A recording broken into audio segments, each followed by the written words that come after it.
तर पोट्टे पार्ट 1 मध्ये आपण तुम्हाला दाखवलं होतं की आपल्या हॉस्टेलच्या बाहेरचं सगळं कामं चालू आहे आणि पुन्हा हॉस्टेलचे कामं चालू आहे. मग काय सगळे पुरं कामं करू राहिले ते मीच राहिलो ना बा. मग मी नाही ती कास घेतली मी नाही कामं सुरू केले बा. मग बाकीनं सगळं केलं पोराईनं. मग हे जाळीच शिवली बा. म्हटलं दाखवा म्हटलं हे जाळी मी तोडतो म्हटलं, काहीच विषय नाही म्हटलं.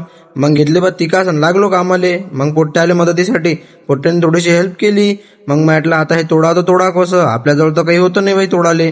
मग आपण घेतले तिकास भाई आणि तिकासनंच केलं तोडणं चालू. कारण आपण इंडियावाले माणसं आहोत, देशी जुगाड, काही टेन्शनच नाही. मग म्हटलं आदेले तू पलीकडून ओढ म्हटलं, मी इकडून ओढतो. मग दोघांना वागा सगळ्या चिरूनच टाकलं बाई त्याले.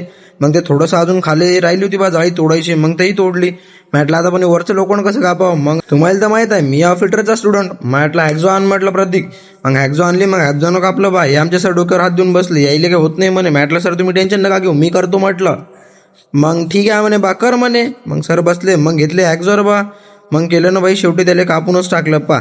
सन सन सन सन कापून टाकलं पा. एकदम झाड केलं, एकदम मोकळं. सर झाले बाई एकदम खुश. जाळीले काढून ठेवलं साईडले. सर म्हणे इथे नका ठेवू म्हणे, फेकून या म्हणे. म्हटलं चल रे आपण फेकून येऊ. मग आलो बा तिकडे फेकून. मग त्याच्या बाजूला राहिलो होते बा सुबाबुळचे झाड.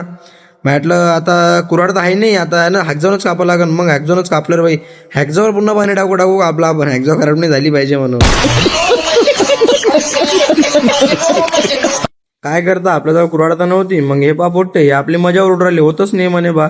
पण तरी आपण त्याला करून दाखवलं. आणि असेच मिनी ब्लॉग पाहण्यासाठी मला फॉलो करून टाका. चलो.